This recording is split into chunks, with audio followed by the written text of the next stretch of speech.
नमस्ते आप सभी को। आज हम आपके सामने फिर से हाजिर हैं अपनी किताब रुपया मूल्य का मापक या शोषण का साधन भाग 2 लेकर के। पहले भाग में हमने आपको बताया था कि कैसे हमारे महापुरुषों ने इस आज के रुपये को, किसी ने लफंगा कहा, किसी ने कहा कि ये देश का शोषण कर रहा है, किसी ने कहा कि इससे देश की बर्बादी होना तय है, और इस तरह के तमाम बातें जो हैं वो उनके द्वारा कही गई।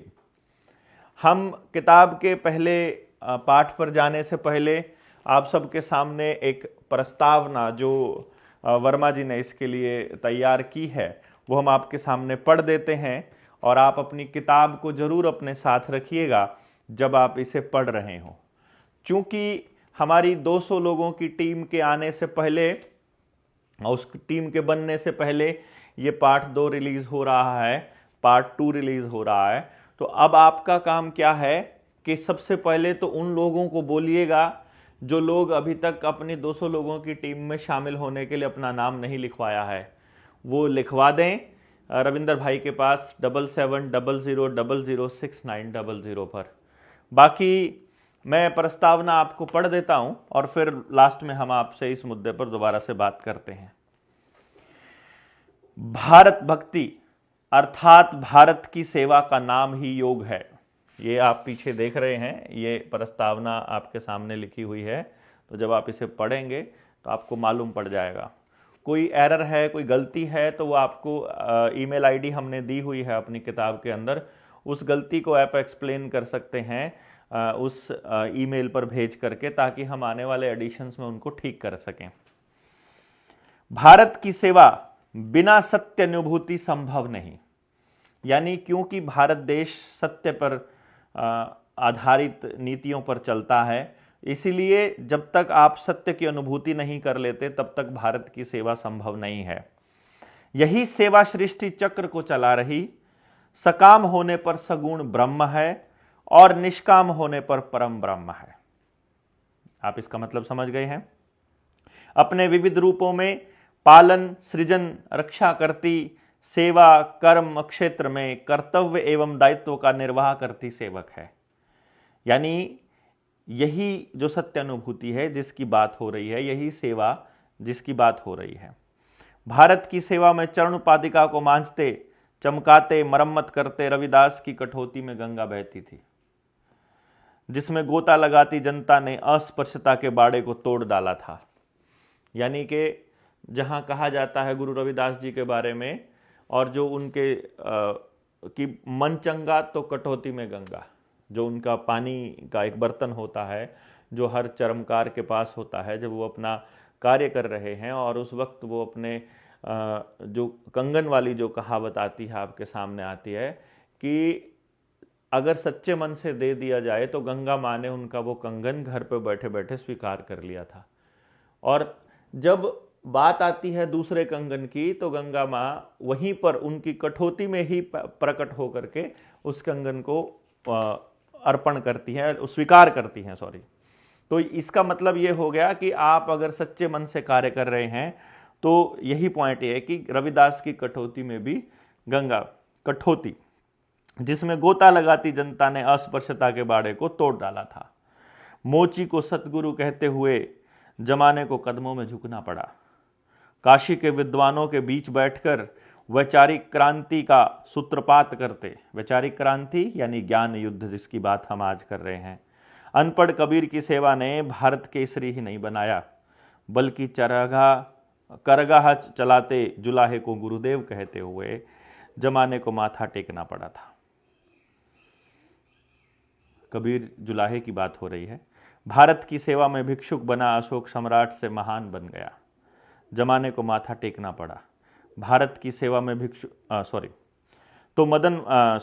भारत की सेवा में भिक्षुक बना अशोक सम्राट से महान बन गया तो मदन मोहन मालवीय को महामना की उपाधि मिली। श्री कृष्ण सारथी बनकर भगोड़े अर्जुन को क्षत्रियत्व का बोध कराते, मतलब भगोड़ा अर्जुन, यानी जब महाभारत के युद्ध से पहले अर्जुन कहता है कि सामने जो खड़ा शत्रु है वो उसमें तो मेरे सगे संबंधी है, तो मैं इनके ऊपर बाण कैसे चला सकता हूं, मैं इनका वध कैसे कर सकता हूं। उस टाइम तो कि तुम क्षत्रिय हो और तुम्हारा यही कर्तव्य है, इसका बोध कराते इसकी बात हो रही है।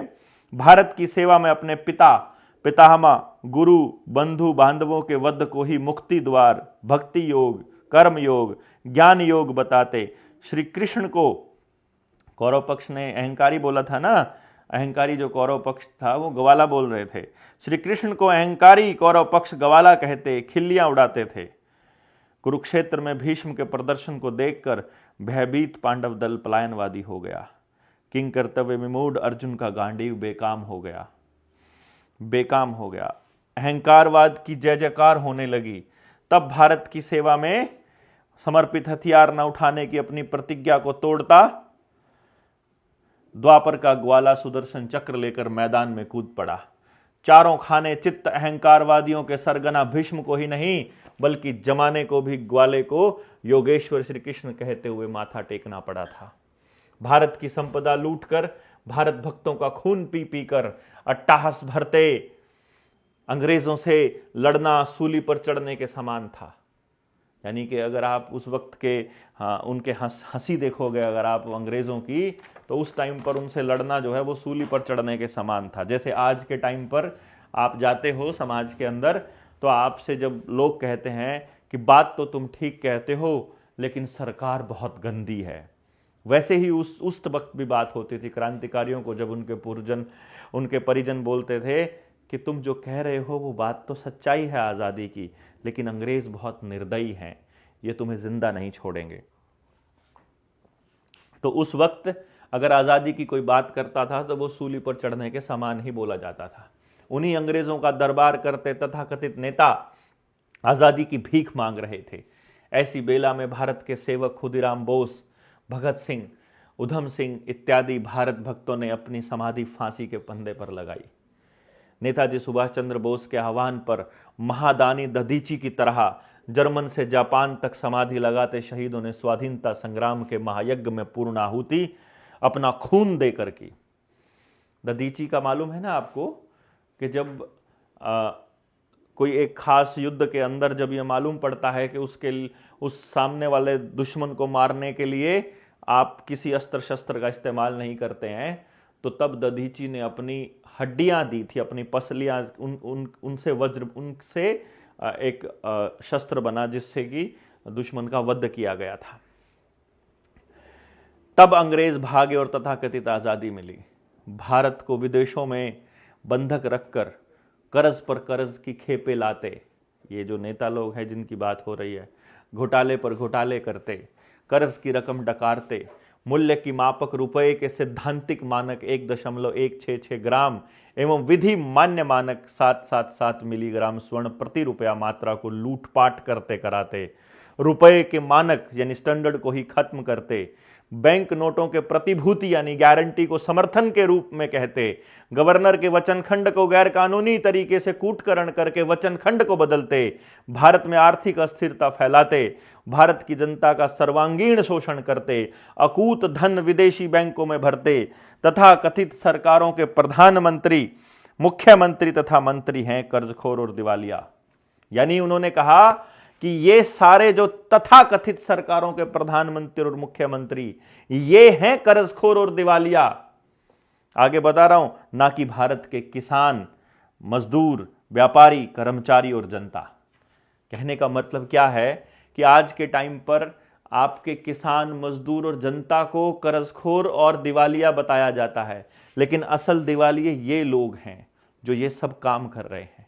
यानी कि आप देखिएगा जो सैद्धांतिक मानक है वो 1.166 ग्राम सोने का, विधि मान्य मानक यानी जो कानूनी रूप से जो अभी स्वीकार्य है, जो अभी तक वैलिड है, वो 777 मिलीग्राम स्वर्ण प्रति रुपया मात्रा।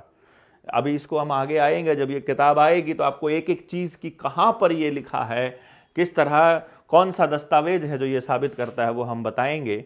तो वो कहते हैं वो डिफॉल्टर हैं, ना कि भारत के किसान, मजदूर, व्यापार, कर्मचारी। उनकी भ्रष्ट व्यवस्था में दिवालिया हो गई सारी योजनाएं, परियोजनाएं बहुराष्ट्रीय कंपनियों के हवाले चली गई।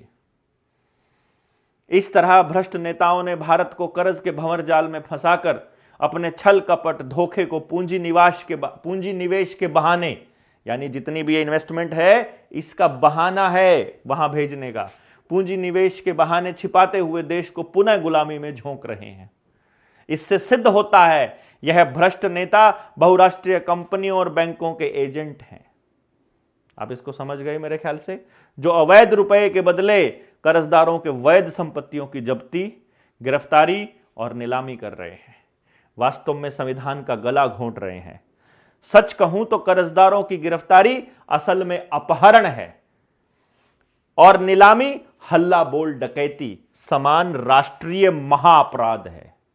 यानी कि जो ये नीलामी है ये डकैती जैसी, ये डकैती समान राष्ट्रीय महाअपराध है, देशद्रोह, जिसे करने वाले करवाने वाले राष्ट्रीय महाअपराधी यानी राष्ट्रद्रोही हैं।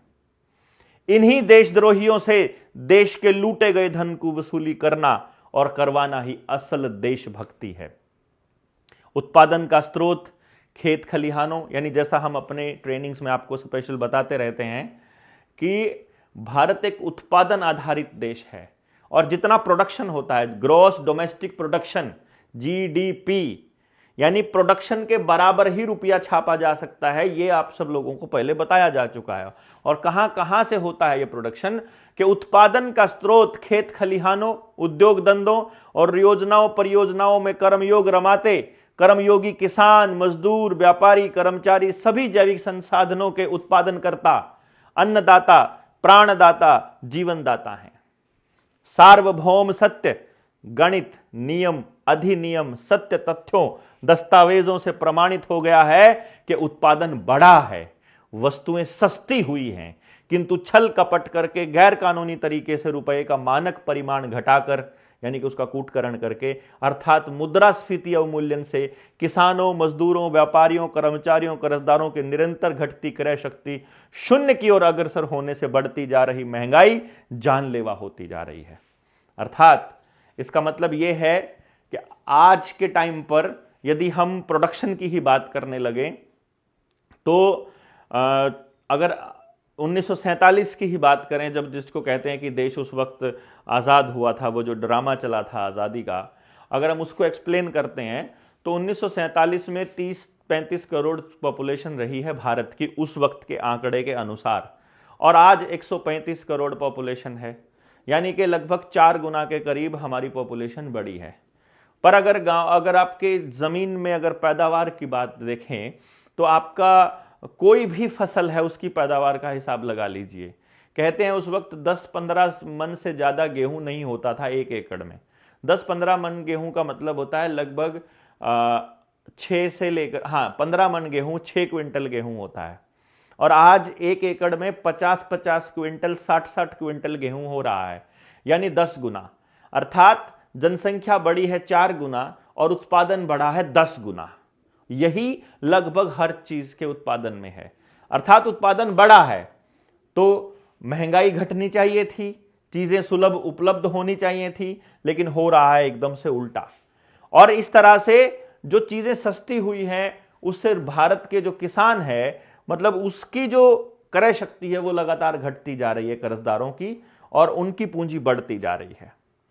असल कर्मयोगी भी नंगे और भूखे होकर आत्महत्या करने पर मजबूर हैं, जिसको हम किसान कहते हैं, एवं घुट घुट कर दम तोड़ते जा रहे हैं, और उनका खून पी पी कर ये अपराधी राष्ट्रद्रोही अरबपति से पदमपति होते जा रहे हैं। पदमपति समझ रहे हैं, मतलब अरब खरब और फिर नील पदम शंख पदमपति।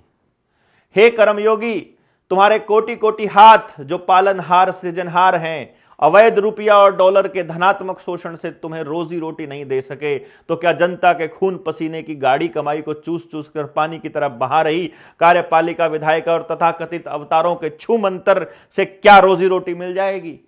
यहां पर वर्मा जी पूछना चाह रहे हैं कि जब तुम्हारे हाथ करोड़ों करोड़ों हाथ तुमको अगर रोजी रोटी नहीं दे पा रहे हैं, तो ऐसे जो खून पसीना चूसने वाले जो कार्यपालिका है और जो विधायिका है, क्या वो उनके अवतार ऐसे छू मंतर करके तुमको रोजी रोटी देने वाले हैं? अर्थात जो आज आपकी हालत है उसमें तुम किसी को चुन लोगे, अगर सत्ता में बिठा दोगे, तो क्या कोई जादू की पुड़िया आएगी जो इनको ठीक कर देंगे? और उनसे रोजी रोटी मिल जाएगी और कर्मयोग से नहीं मिलेगी। क्या कभी किसी युग में ऐसा हुआ है जो अब संभव होगा? हे कर्मयोगी, तुम्हारे कथित सेवक रक्षक से भक्षक बनकर तुम्हें लूट रहे हैं और विदेशियों से तुम्हें लुटवा भी रहे हैं।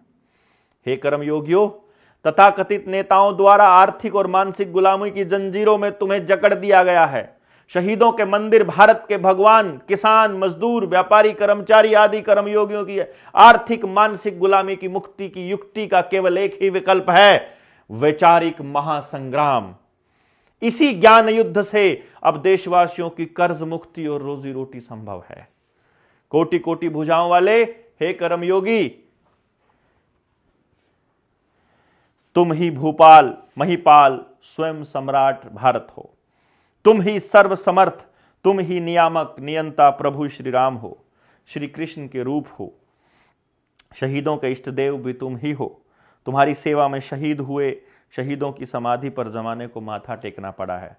तुम्हारी सेवा से ही धर्म, अर्थ, काम, मोक्ष, मनोवांछित फल की प्राप्ति होती है। शहीदी पथ के पथिक, तुम्हारी सेवा के व्रतधारी, हम तुच्छ सेवक तुम्हारे चरणों में शीश झुकाते कोटि कोटि प्रणाम कर रहे हैं। यहाँ पर हम उस किसान, मजदूर, व्यापारी को प्रणाम कहते हुए हम उसके नाम संबोधन कर रहे हैं कि आपकी बर्बादी का कारण कोई और नहीं बल्कि ये रुपये का कूटकरण है। कुछ और नहीं बल्कि विनिवेश के नाम पर जो ये कार्यपालिका और विधायिका आपके सारे पैसे को विदेशों में गिरवी रख रही है, आपकी सारी जमीनों को, ये असल कारण है। और रुपये का कूटकरण एक बहुत बड़ा कारण है। आने वाले वक्त में जब हम इस किताब को आगे पढ़ेंगे तो आपको एक एक चीज पता चलेगा। इस किताब में हमने हर पेज पर क्या क्या दिया है। आमतौर पे जब हम कोई किताब लिखते हैं तो उसमें पाठ लिखे जाते हैं, किस पाठ पर क्या है, लेकिन यहाँ हमने क्या क्या दिया है वो सारी चीज़ें दी हैं कि कौन सा सिक्का अधिनियम 1906 में पारित, जो आपको आरबीआई की वेबसाइट पर मिलेगा, उसमें कुछ चीज़ें एडिट की हुई हैं, उसमें कुछ चीज़ें छुपाई गई हैं। जो छुपाई हुई चीज़ें हैं उसका कुछ पार्ट हमने यहाँ पर दिया है, असली दस्तावेज अपने पास सुरक्षित रखा है। तो अब आप एक बात बताइए, जब हम इसको पढ़ेंगे आने वाले टाइम में तो आपको पढ़ते पढ़ते चीज़ें स्पष्ट होती जाएंगी और मैं आपको ये स्पष्ट करता जाऊंगा। जैसे कुछ लोगों का ये कहना है कि इस किताब में कहाँ लिखा हुआ है कि रुपया फ्रॉड है। अभी आप एक बात बताइए, सिर्फ एक इसी लाइन का मतलब बता दीजिए। वित्त मंत्रालय, अगर केंद्र सरकार का वित्त मंत्रालय यह कहता है कि वैध मुद्रा का कोई दस्तावेज उपलब्ध नहीं है, वैध मतलब लीगल मनी का कोई दस्तावेज ही नहीं है, तो इसका मतलब है कि कोई नियम नहीं है और बिना नियम के छापा गया रुपया लीगल कैसे है, मुझे तो आप ही बता दीजिए। तो मतलब किस आधार पर आप रुपया छाप रहे हैं ये तो आपको बताना ही पड़ेगा आने वाले टाइम में। तो इस तरह से ये जो आप जब इसको पूरी तरह से पढ़ेंगे अभी आने वाले टाइम में तो आपको पूरा क्लैरिटी आ जाएगी।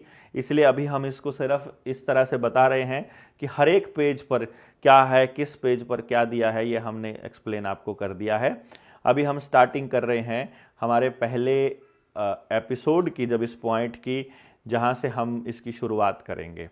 आप जब इसको पढ़ेंगे तो आपको और क्लैरिटी आ जाएगी। कोई भी आपको दिक्कत आएगी, कोई भी सवाल होगा, वो आप अपने कमेंट बॉक्स में लिखिएगा पढ़ने के बाद, फिर हम आपको उस और जो एरर है वो आप हमें ईमेल कर सकते हैं, जो भी गलती है।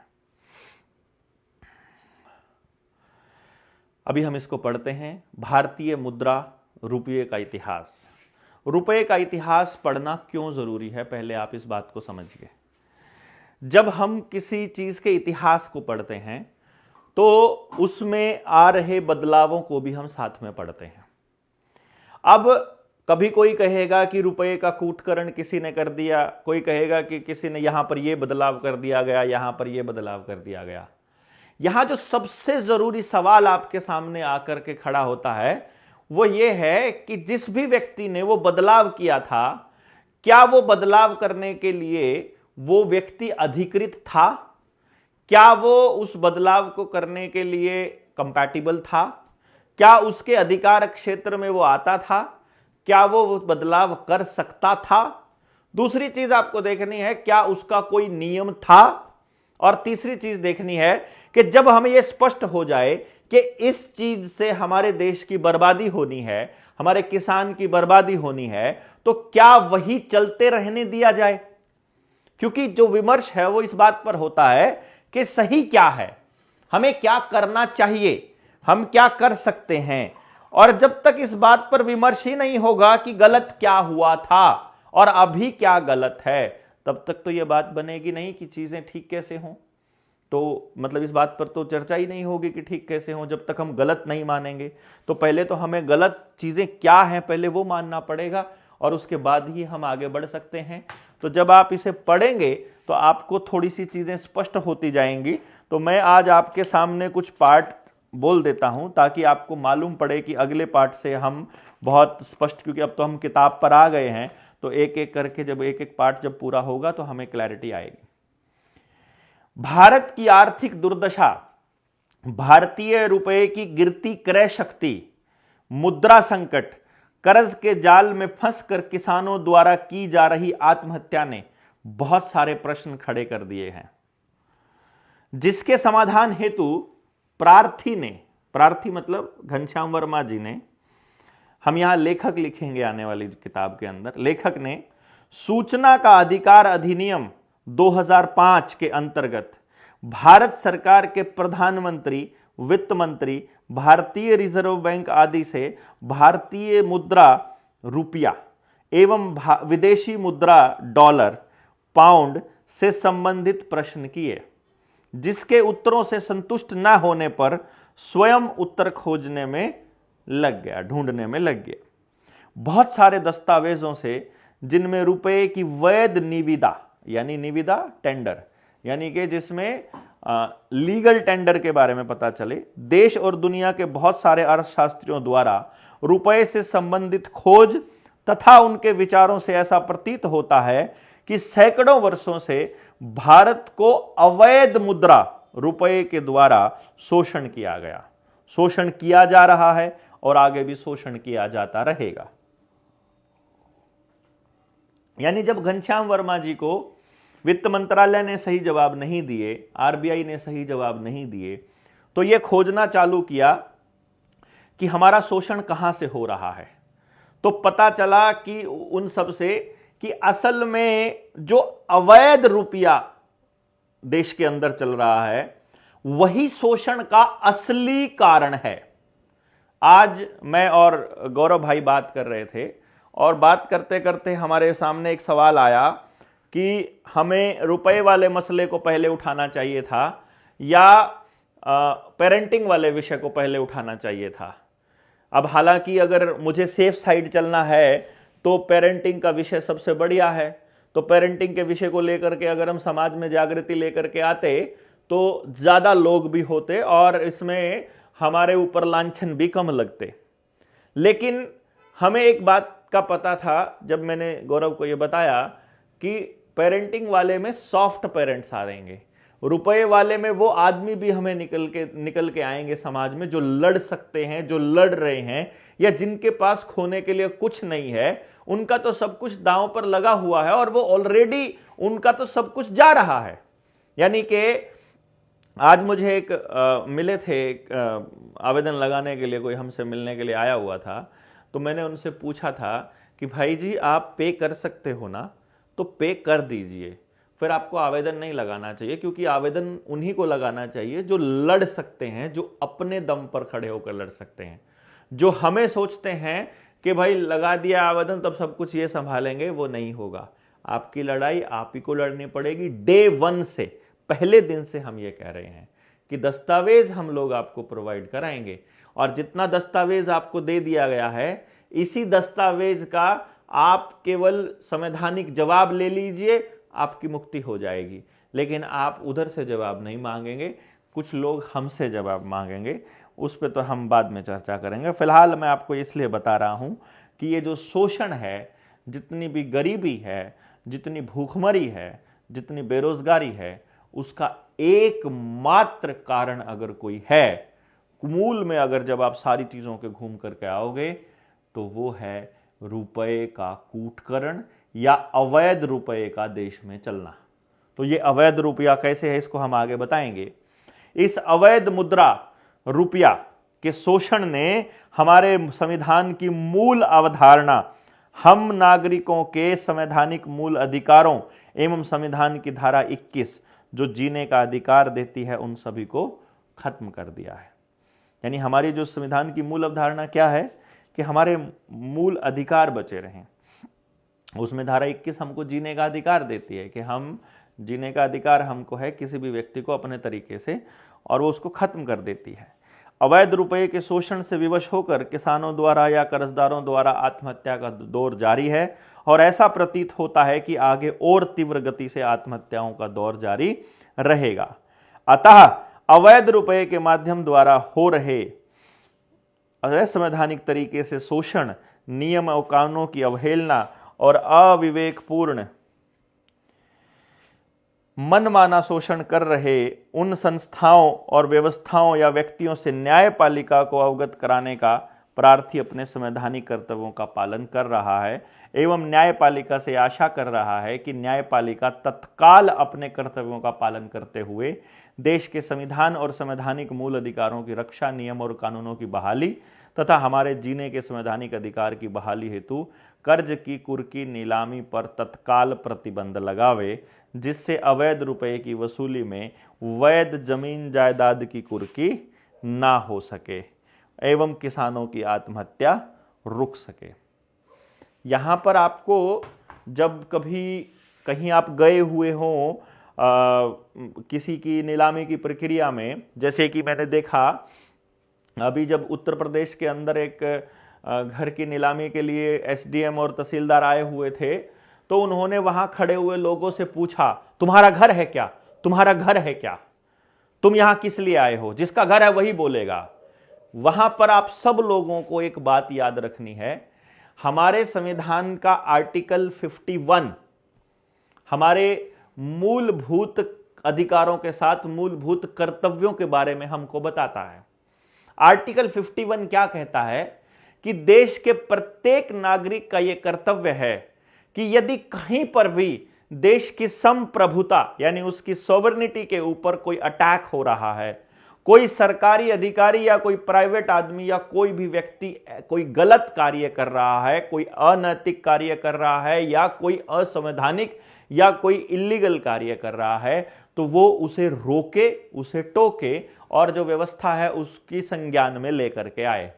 तो हम अपने आर्टिकल 51 की अवपालना में, यानी कि हमें भारत का संविधान ये इजाजत देता है, हमें ये अधिकार देता है कि हम हर उस गलत चीज के खिलाफ बोल सकते हैं, चाहे वो हमारे साथ ना हो रही हो। यानी किसी और के साथ भी अगर कोई गलत कर रहा है तो हम टोक सकते हैं। ये आर्टिकल 51 कॉन्स्टिट्यूशन का हमको अधिकार देता है। ये हमारा फंडामेंटल ड्यूटी में आता है, यानी हमारे मौलिक कर्तव्य की बात आती है कि हमको अपने देश में हो रही गलत चीजों के खिलाफ आवाज उठाने का अधिकार है। तो इसलिए कभी भी आपको अगर कोई ऐसा व्यक्ति कहता है कि तुम क्या कर रहे हो, तो उसी टाइम आर्टिकल 51 का उनको हवाला देना है और उनको बोलना है कि मैं इस देश का नागरिक हूं और इस देश का नागरिक होने के नाते मुझे इस संविधान ये अधिकार देता है कि मैं कहीं भी गलत हो रहा हो उसके खिलाफ आवाज उठाऊं,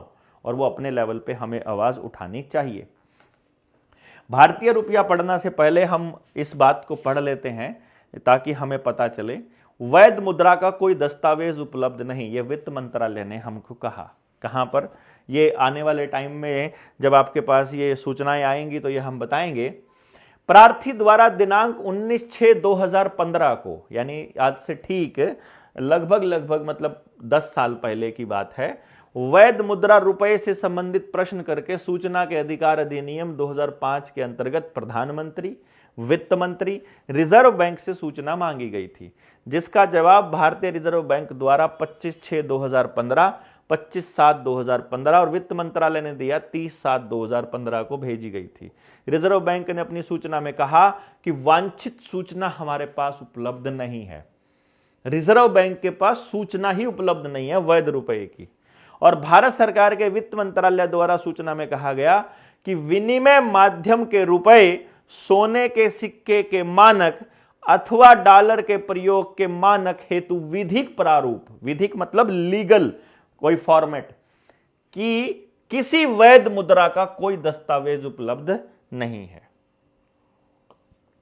यानी किसी भी कोई भी ऐसी कोई कानूनी प्रक्रिया के तहत कोई वैध लीगल मनी का कोई ऐसा डॉक्यूमेंट हमारे पास नहीं है। तो अब प्रश्न यह खड़ा हो रहा है कि वर्तमान में जो रुपया चल रहा है या विदेशी मुद्रा भंडार के रूप में डॉलर आदि रखा गया है, वो मुद्राएं, रुपया या डॉलर, यानी जो भी चीज है, यानी आप मुद्रा कह रहे हो, रुपया कह रहे हो, डॉलर कह रहे हो, जिसके एवज में ये छप रहा है, जो नोट छप रहा है, ये वैध है या अवैध है?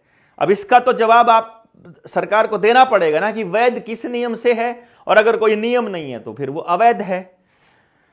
प्रार्थी द्वारा उसके बाद रुपये से संबंधित बहुत से प्रश्न सूचना के अधिकार अधिनियम 2005 के अंतर्गत दिनांक 15/7/15, 20/7/15, 26/10/15, 22/2/16, 13/5/16, 28/9/17, 7/5/18, 12/9/18, 23/9/20, 18/1/23 और 25/10/23 को सूचना मांगी थी। इसके प्रश्न और उत्तर ये जो आंकड़ा है ये अभी हमने नए वाले एडिशन में ठीक कर दिया गया है। 135 से लेकर और 238 तक, यानी कि दो आगे सरका दो, ये 135 और 238 तक देखें।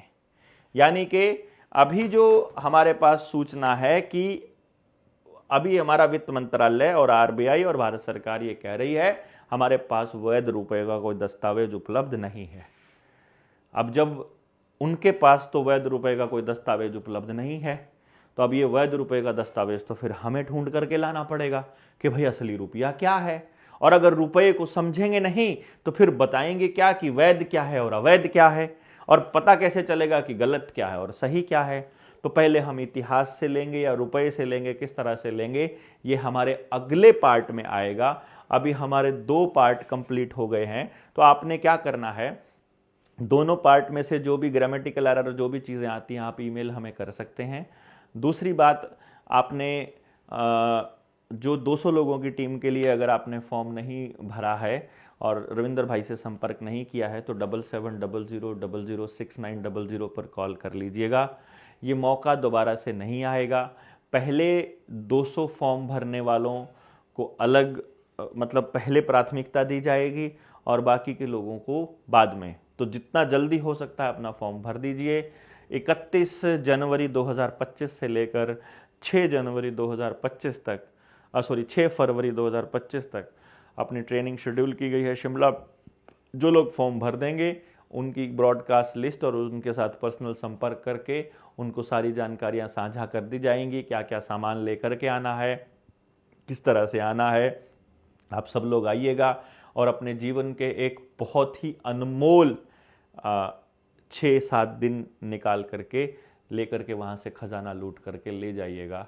आप सब लोगों का इंतज़ार रहेगा, कितने लोग, कितने क्रांतिकारी साथ आते ये देखने वाली बात रहेगी। आप सब लोग इस किताब को पढ़ते रहिए। जिस भी भाई को ये किताब लेनी है 7696627656 पर भी मैसेज कर सकते हैं, 9518170000 पर भी मैसेज कर सकते हैं, व्हाट्सएप सॉरी। और जो अपनी निडर इंडिया चैनल है, उस निडर इंडिया चैनल के डिस्क्रिप्शन में हम हर एक पोस्ट के अंदर हम इसका लिंक डाल रहे हैं। आप लिंक डाल करके इनको वहाँ से खरीद सकते हैं।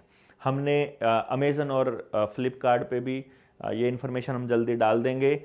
ये जो किताब का हमने डिजिटल प्रिंट निकाला है, ये डिजिटल प्रिंट में एक एक चीज़ बिल्कुल क्रिस्टल क्लियर है। जिसको दिक्कत है, ऑफसेट प्रिंटिंग में थोड़ी दिक्कत थी, तो अभी इसकी कॉस्ट हमने MRP 5000 रखी है।